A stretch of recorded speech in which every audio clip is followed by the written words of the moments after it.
Salut, c'est Alexis. Dans cette vidéo, je te donne la meilleure technique pour faire ta mise au point en photo.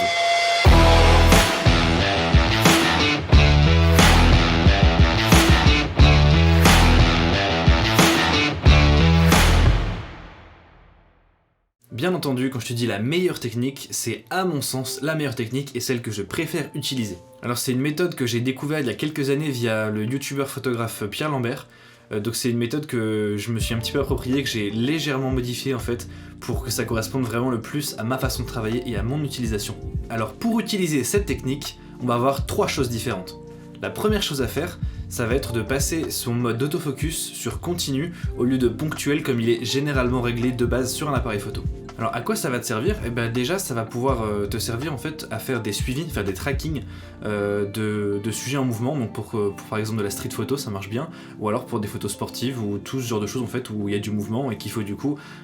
bloquer en fait son focus sur un sujet. Et un des gros avantages de cette méthode, c'est qu'en se mettant en autofocus continu, on va pouvoir autant l'utiliser en continu mais aussi en ponctuel sans avoir à changer de mode. Mais ça, je vous explique un petit peu plus tard. La deuxième chose, ça va être de bien régler sa zone de focus. De base, la zone de focus de ton appareil est réglée en fait sur le mode matriciel. Donc ça veut dire que l'appareil photo va juger par lui-même ce que va être le sujet de la photo et donc faire sa mise au point dessus sur l'intégralité de l'image. Alors si on veut chipoter un petit peu, le focus ne se fait pas sur toute l'image mais sur, je sais pas, à peu près 90% de l'image. En fait sur les bords extrêmes de l'image, il n'y a pas de collimateur d'autofocus. Mais donc du coup on a quand même la globalité de l'image qui est prise en compte. Le souci c'est qu'on maîtrise pas forcément en fait où va se faire le focus. Des fois l'appareil va faire le focus en fait sur un endroit qu'on n'a pas forcément envie de faire. Des fois ça va être un petit peu compliqué, il va falloir se reprendre à plusieurs fois et par moment l'appareil va juste pas vouloir faire le focus sur le sujet sur lequel on veut le faire. Donc c'est un peu problématique et ça peut être une grosse perte de temps et des fois on peut même, si par exemple c'est sur quelque chose en mouvement ou sur un shoot en événementiel,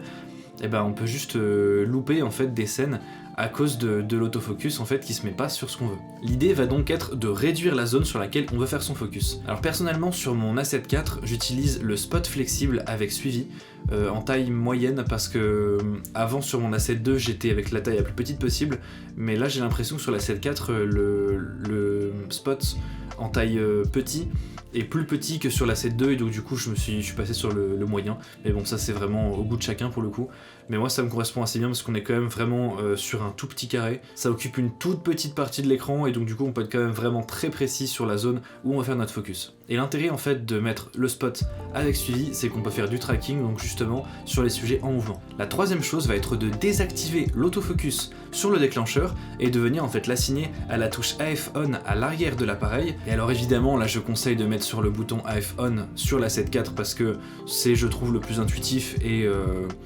c'est écrit AF dessus, enfin c'est vraiment le bouton qui est fait en fait pour ça, pour utiliser l'autofocus. Après sur d'autres appareils ou même sur celui-là, si on a envie de mettre ça sur un autre bouton, on met ça sur un autre bouton, c'est vraiment, là je trouve que ça tombe assez bien sous le pouce, en fait le bouton est bien placé, c'est assez pratique et c'est plutôt intuitif je trouve, mais après libre à toi de le mettre sur n'importe quel bouton de ton boîtier. Et donc une fois que tu as fait ces 3 réglages, et t'as plus qu'à essayer. Alors pour faire ta mise au point, tu vas venir donc mettre ton sujet dans le spot que tu as défini, tu vas appuyer sur ta touche de mise au point, donc là c'est mon A7 II pour l'exemple, je l'ai mis sur la touche AFMF, mais c'est exactement le même principe. Donc tu appuies sur cette touche pour en faire ton focus sur le sujet, puis tu déclenches. Tu peux aussi le faire par exemple avec la variante où si tu as un joystick, tu viens cadrer ton image, ensuite avec le joystick, tu vas venir mettre ta zone sur ton sujet. Encore une fois, tu appuies sur ta touche pour faire la mise au point et tu déclenches. Et alors là tu vas me dire mais qu'est-ce que ça change d'utiliser cette méthode par rapport à la classique ? Et bien en fait tu as plusieurs avantages. Alors déjà le principe de devoir rester appuyé sur ta touche pour activer en fait ton autofocus va te servir à utiliser ton focus que ce soit en ponctuel ou en continu. Donc je m'explique, en fait quand tu appuies sur ton sujet, donc ça va faire la mise au point dessus,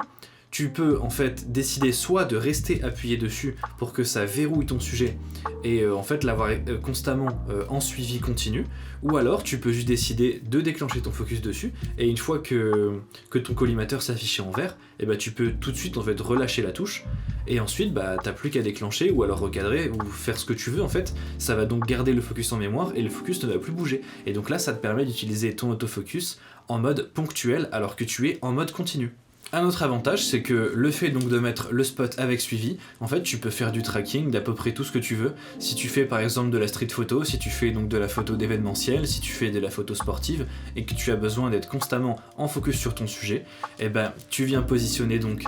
ton focus dessus et après en fait tout le temps que tu veux suivre ton sujet, tu restes appuyé et lui va en fait garder le focus sur ton sujet. Et si tu as un bon appareil avec un bon autofocus, avec un bon suivi, et ben généralement il va vraiment rester bien dessus. Je sais qu'avec mon A7 IV, j'ai aucun souci en fait à partir du moment où je mets le focus sur mon sujet, ça décroche plus, hormis vraiment dans des cas très très particuliers. Mais donc c'est vraiment, je trouve, un gain de temps et aussi ça rajoute de la facilité parce qu'en fait si par exemple je sais pas, moi je fais beaucoup de photos de concert, tu verrouilles ton sujet mais tu veux pas constamment prendre des photos, en fait tu peux juste rester verrouillé et attendre les bons moments et comme ça quand le moment arrive bah t'as qu'à déclencher, ce qui en fait te permet de ne pas attendre qu'il y ait un bon moment, ensuite presser à mi-chemin ton déclencheur pour qu'il fasse la mise au point puis prendre ta photo parce que là du coup ton focus est déjà fait, tu n'as plus qu'à déclencher, donc du coup tu es beaucoup plus réactif et ça te permet du coup de pas avoir en fait de louper aussi au niveau de ta mise au point parce que quand tu as des mouvements et des fois tu vas aller vite donc tu presses directement ton bouton ou alors tu presses à mi-chemin, t'attends que le focus se fasse et tu le fais, mais en fait t'es jamais à l'abri comment dire, que ton focus se fasse pas exactement à l'endroit que tu veux, alors que là en fait tu sais déjà que t'es en focus. Et si t'es pas en focus, voilà, tu le refais, mais au moins t'es sûr, tu peux prendre ton temps de faire ton focus avant vraiment que la chose intéressante se passe, et ensuite t'as plus qu'à déclencher. Donc moi je trouve que c'est vraiment intéressant, parce que t'as une marge d'erreur beaucoup plus petite, et tu es beaucoup plus réactif. Et en plus, moi ce que je fais, c'est que je me suis attribué un raccourci pour la détection des yeux, donc comme ça, en fonction de la situation, je rajoute la détection donc, des yeux, avec après, j'ai dans mon menu fonction, j'ai mis le réglage si tu veux le passer sur les animaux, sur les oiseaux ou sur un sujet humain, et donc comme ça je peux rapidement switcher si je prends des animaux en photo ou si je prends un sujet, parce que dans certains cas c'est pas toujours intéressant je trouve d'avoir la détection des yeux, parce que des fois t'as envie de te mettre plus sur une partie du corps, par exemple si c'est une personne, t'as envie de te centrer plus sur une partie du corps que sur forcément son œil, ça dépend en fait de la photo que tu as envie de faire. Donc du coup j'ai toujours le bouton d'activer, désactiver qui est pas loin, qui est vraiment sur une touche dédiée, sur un raccourci, et donc du coup ça te permet aussi d'être encore plus précis si tu pointes en fait ton spot sur le visage de la personne, ça va directement détecter l'œil et ensuite ça va rester tout le temps sur l'œil, et si la personne se retourne, ça va donc se mettre sur la tête, puis ensuite quand il se remettra de face ça va revenir aussitôt sur l'œil. Donc je trouve ça vraiment pratique, comme ça tu peux, comme je t'expliquais juste avant, rester en fait en focus constamment, même si le sujet bouge, et tu n'as plus qu'à déclencher, et c'est ça qui est super pratique. Alors un autre gros avantage aussi que je trouve, c'est en fait pour faire ma composition, moi j'aime bien faire mon focus sur le sujet et ensuite recadrer avant de déclencher. Et là en fait, quand tu es sur ton déclencheur, tu dois donc faire ton focus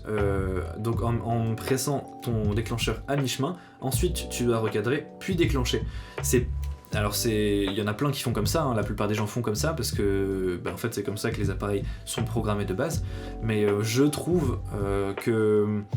on a vite fait soit de relâcher quand on met un petit peu de temps, des fois quand on veut bien prendre son temps pour faire sa composition, on a vite fait de relâcher un petit peu le bouton ou alors au contraire en fait de venir déclencher sans faire exprès. Et en fait là je trouve ça bien plus intuitif avec un bouton dédié, parce qu'en fait déjà donc si on met sur le bouton que je vous conseille, en fait il tombe vraiment sous le pouce, au niveau de la posture ça demande pas en fait un gros effort d'appuyer sur ce bouton, et on peut rester en fait très très longtemps appuyé dessus sans que ce soit gênant pour la main et sans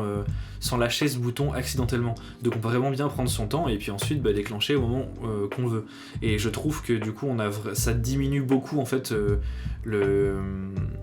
la chance en fait de soit lâcher le déclencheur ou soit d'appuyer sans faire exprès, parce que quand on est à mi-chemin on est souvent à pas grand chose de déclencher l'image. Alors un autre point positif aussi, c'est en fait que tu sois en déclencheur classique ou en déclencheur en rafale, en fait si par exemple tu as envie de faire beaucoup de photos à la suite de ton même sujet, et quand tu es donc avec ton focus sur ton déclencheur, et à chaque fois que tu vas donc venir presser ton déclencheur pour faire une photo, quand tu vas relâcher, pour la photo suivante, tu vas donc venir réappuyer sur ce déclencheur et ça va en fait refaire le focus à chaque fois que tu repasses à mi-chemin sur ton déclencheur. Moi je trouve pas ça très pratique parce que ça veut dire qu'à chaque fois que tu vas appuyer sur ton bouton, tu as un risque encore une fois que ton focus ne se fasse pas sur la chose que tu veux, et en fonction du réglage de ton appareil, tu peux régler ton appareil pour qu'il déclenche tout de suite ou alors qu'il déclenche une fois qu'il a fait sa mise au point. Enfin, tous les appareils ne le font pas, mais la plupart des appareils actuels te permettent de pouvoir régler ça. Et en fait le souci c'est que tu risques, donc si tu le règles pour que ça déclenche tout de suite, tu risques d'avoir donc une photo qui n'est faite avant que ta mise au point se fasse. Mais l'autre risque, c'est si tu règles aussi ton appareil pour qu'il déclenche une fois que le focus est fait, et ben tu risques en fait de louper le moment, si c'est par exemple un moment qui se passe assez rapidement, en événement ou en concert par exemple. Il suffit qu'il se passe un truc, et ben si tu es très réactif, des fois le temps qu'il fasse sa mise au point, surtout si tu es en basse lumière, ça peut mettre un petit peu de temps, parce que des fois il peut un peu galérer, il peut pomper un petit peu, et si donc il met un petit peu de temps à faire la mise au point, il va déclencher des fois trop tard. Alors que là, si tu donc gardes ton focus activé en restant appuyé sur ton sujet, même si tu relâches et que tu attends un petit peu pour reprendre une photo, et ben encore une fois tu n'auras plus qu'à déclencher, et donc tu seras tout de suite réactif, tu n'auras pas de souci en fait de est-ce que ma mise au point sera bonne, ou alors est-ce que ma mise au point va mettre assez de temps à se faire pour capturer le moment, parce que là en fait bah, tu n'auras plus le problème, ta mise au point est déjà faite, tu n'as plus qu'à déclencher. Donc tu es tout de suite beaucoup plus réactif, et encore une fois ton risque en fait d'avoir un mauvais focus, et ben ton risque est vraiment très très diminué. Et donc c'est exactement le même principe si tu veux faire la même chose avec un sujet fixe. En fait si tu relâches ton déclencheur et que tu veux refaire une photo, à chaque fois que tu vas appuyer sur ton déclencheur, donc ça va refaire une mise au point. Alors que là, avec la méthode que je t'explique, si par exemple tu veux juste recadrer un petit peu et reprendre une autre photo, et bien si tu lâches en fait ta mise au point, la mise au point va rester au même endroit. Par contre, bien sûr, si tu t'avances, la mise au point ne sera plus bonne. Mais si toi tu ne bouges pas, si tu restes au même endroit, ta mise au point ne bougera pas, et au moment où tu vas donc passer ton déclencheur à mi-chemin, il ne refera pas de focus puisque tu as désactivé cette fonction, et donc en fait tu n'as pas à chaque fois refaire le focus. Une fois que ton focus est fait, si tu relâches le bouton, ton focus est fait, il ne bougera pas, et tu peux reprendre autant de photos que tu veux, ton focus sera toujours là et sera toujours bon en fait, sauf si bien sûr tu bouges, et donc que là tu as besoin de régler ton autofocus. Alors maintenant on passe aux inconvénients, parce que oui, il en faut bien quelques-uns. Et alors donc le premier, ça va toucher certaines personnes, mais pas forcément d'autres. En fait, il y a des personnes qui vont donc tout de suite être plus à l'aise, vont trouver que c'est bien plus intuitif, mais il y en a d'autres qui vont mettre quand même pas mal de temps à s'adapter, et je pense qu'il y en a même certains qui risquent de me dire c'est pas du tout intuitif ton truc, j'ai même loupé des photos, parce que bah, du coup j'ai oublié que mon déclencheur était là, mais en fait il est là, et du coup le temps que je fasse le focus, et en fait j'ai loupé ma photo. Ça pourrait arriver au début, mais en fait il faut vraiment se laisser le temps de s'adapter en fait au workflow, à cette façon de travailler. Et une fois qu'on sera adapté, et ben là en fait c'est là qu'on verra tout le potentiel de cette méthode. Le deuxième inconvénient, c'est quand on est dans des situations où on ne peut pas utiliser ses deux mains, où on a que donc cette main là. Par exemple quand on est un petit peu bas comme ça, il suffit qu'on ait un setup un petit peu lourd avec un gros objectif devant, et ben s'il y a beaucoup de poids devant, le fait de devoir appuyer en fait en même temps sur son focus, de viser et de déclencher sans trop bouger, des fois ça peut paraître un petit peu moins pratique, mais c'est vraiment dans certains cas, c'est assez rare, et généralement enfin tu te débrouilles pour essayer de caler l'appareil sur quelque chose, ou alors tu essaies de dégager ta deuxième main.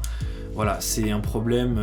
qui est vraiment très très rare, mais ça peut arriver de temps en temps. Et donc hormis ça, j'ai vraiment trouvé aucun autre inconvénient à cette méthode. Alors pour récapituler, je trouve que cette méthode est quand même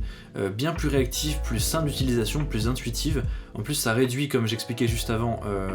le risque d'avoir des loupés de focus, et en plus ça permet de ne pas avoir besoin de switcher toujours entre le mode de focus continu et le mode ponctuel. Et donc tout ça sans pratiquement aucun inconvénient. Je t'invite donc à essayer cette méthode, ça ne t'engage à rien, et puis si ça ne te plaît pas, bah au moins voilà, t'auras essayé. Par contre je te conseille vraiment d'essayer cette méthode sur plusieurs jours, parce que peut-être qu'au début, comme je t'expliquais avant, tu vas pas trouver ça forcément hyper intuitif ou facile d'utilisation. Il y a vraiment besoin pour certains d'un petit peu de temps d'adaptation. Donc je te conseille vraiment de l'utiliser sur plusieurs jours. Tu sais maintenant pourquoi c'est la meilleure méthode de mise au point en photo pour moi et mon utilisation. Alors après, bien entendu, c'est comme pour tout, la meilleure en fait méthode va être celle que tu utilises le plus et celle avec laquelle tu vas être le plus à l'aise. Cette méthode me correspond, c'est la meilleure pour moi, mais Je sais très bien qu'il y en a qui vont détester cette méthode, et par contre je sais qu'il y en a d'autres pour qui ça va vraiment leur faire un déclic et ça va leur changer la vie. Et puis il y en a aussi bien entendu dans le lot qui vont peut-être s'inspirer de cette méthode mais qui vont se l'adapter et se l'approprier en faisant peut-être des variantes également. Sur ce, c'est tout pour cette vidéo, j'espère comme d'habitude qu'elle t'aura plu. Je t'invite à me mettre en commentaire si toi tu utilises cette façon de faire, ou alors si toi tu as justement une autre façon de faire, et ben dis-nous-le en commentaire. Et pour les personnes qui vont donc essayer cette méthode suite à cette vidéo, et ben j'aimerais beaucoup aussi avoir vos retours en commentaire, ça me ferait vraiment plaisir de savoir ce que vous en pensez dans l'ensemble. J'ai vraiment hâte de savoir si vous serez en grande partie plutôt content de cette méthode et que si vous allez l'adopter, ou justement au contraire de voir si elle va pas vous plaire. Mais je pense quand même que dans le lot il y en a quand même pas mal qui vont